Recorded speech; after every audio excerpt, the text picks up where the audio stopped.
Well then, Agent York, do you have any plans for this evening? I was going to head back to the hotel and go over my notes. I need to contact HQ and give a progress report, too. Okay, then let's call it a day here. Sounds good. Contact my office when you finish your report. We'll pick you up tomorrow morning. Diane, the owner of the art gallery, should be back soon. All right, then. Let's do that.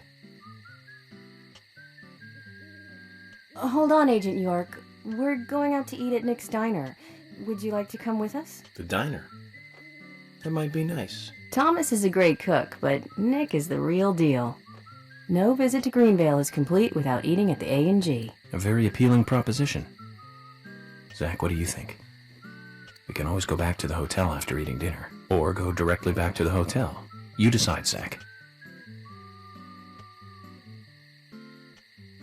Mm-hmm.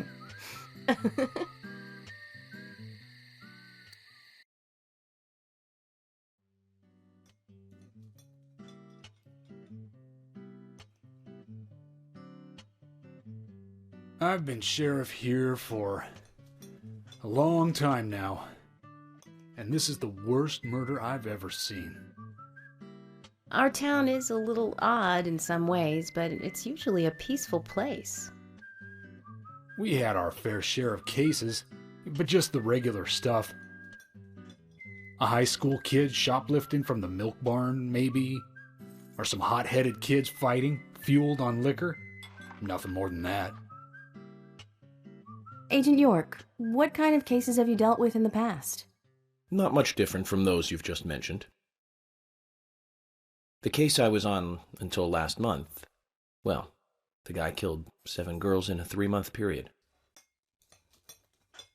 He sawed their heads off from the neck and took them back to his house. He cleaned the skulls up and used them as utensils in his daily life, to eat from or as a urine cup. He hated women. That was his way of dealing with it. He'd fill skulls with ice, cola, and rum.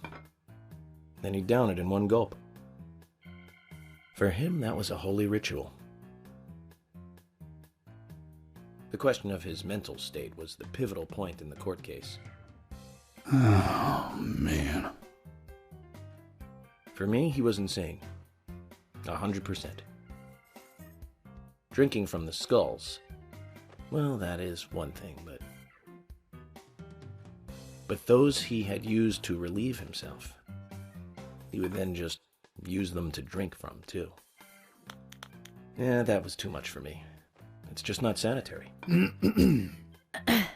Not sanitary. That's probably not the problem for most of us. What else? Ah, yes. An ingenious law school student raped over 800 victims. That was a nasty one. Thank you, Agent York. Now, let's talk about something else. You don't want to hear anymore? That's a shame, isn't it, Zach? I was just about to get to the good part, too. Sounds like you live in a totally different world. I mean, you're like an elite agent who just jumped out from a movie or something. In your eyes, we must look like we're just playing cops and robbers. I give up. I can't compete with you. Don't say that, Emily. The cases you have solved are all full-fledged crimes. A crime is a crime. Size doesn't matter. There is no big and small. Crimes always have a criminal and a victim. No victim will ever welcome a crime, no matter what its size. So, fundamentally, there is no difference in size. Well said, Agent Morgan.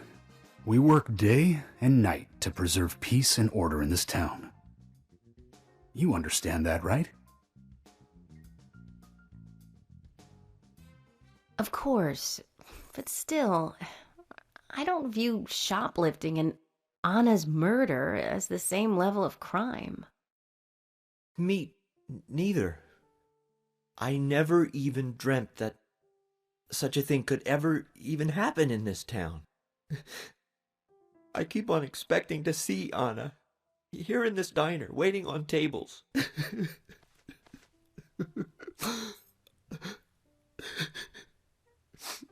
Excuse us, Agent Morgan. We should have made dinner a more uplifting experience. Let's call it a night. Okay. Good night, then.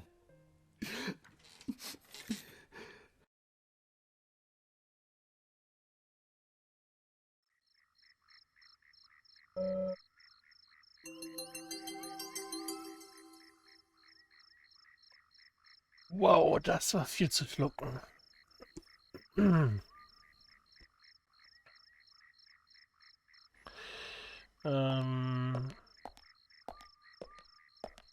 Ja.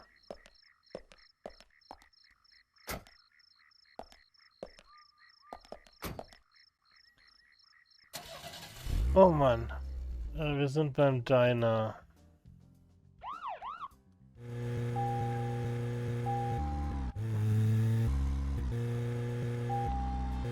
Das ist die große Straße.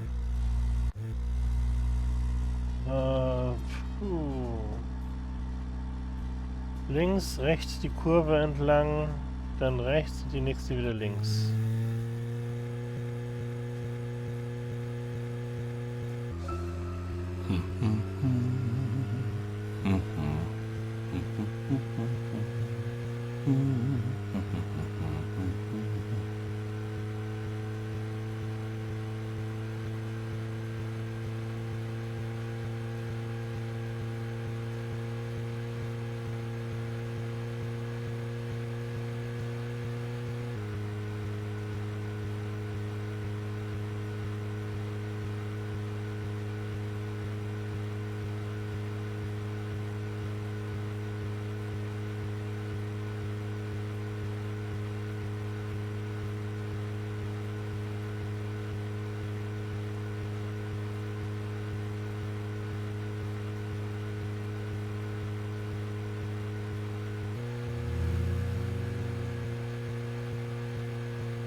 Okay then, Zach. Let's go back over our progress. First, the victim, Anna's death. She was found hanging from a tree in the forest. She was cut open with a knife from her chest down to her stomach. That was the direct cause of death. The strangulation marks and skull fracture were caused after death. Her tongue was also bit off, and I found something inside her mouth. Do you remember what that was, Zach?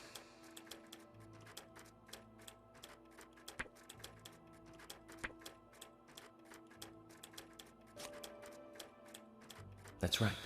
We found the same red seed in her mouth.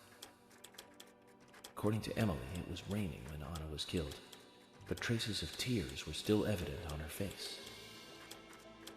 Which means the perpetrator killed Anna under a roof in the lumber mill, and then carried her body into the woods after it stopped raining.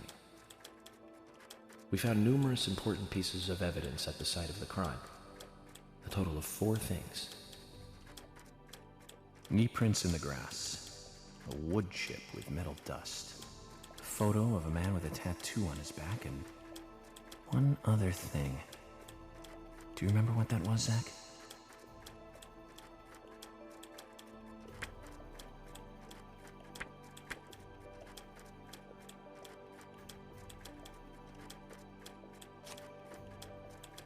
That's right, a broken stiletto heel. Aligning this with the other evidence suggests that 2 people came into contact with Anna's body prior to it being discovered by us. Those being the perpetrator who killed Anna and Miss Stiletto Heel. There is also the possibility that a third party carried Anna to the woods. That means we could be dealing with 3 people. 2 or 3 people. In any case, Miss Stiletto Heel may have vital information. We need to find her next. We didn't use forensic methods, but we're still closing in on the criminal.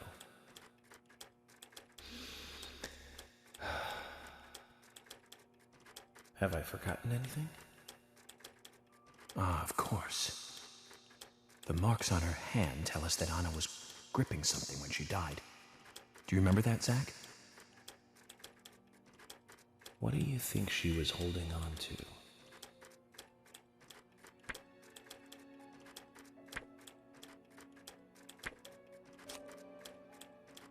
That's right.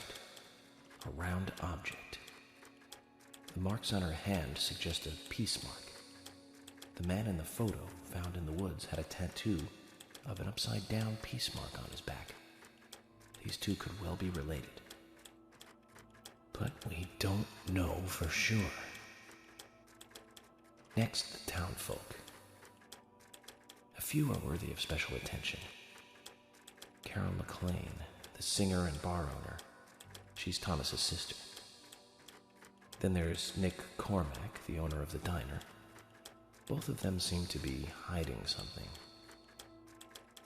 There's Diane, the owner of the art gallery, who's out of town. Then we have problematic, old, rich, and eccentric Harry. Both will be tough to crack. Well, we just have to go one by one. I've been thinking, one of the biggest rewards here is the fantastic food. Enjoying food is cultural, and yet it's also a bit uncivilized.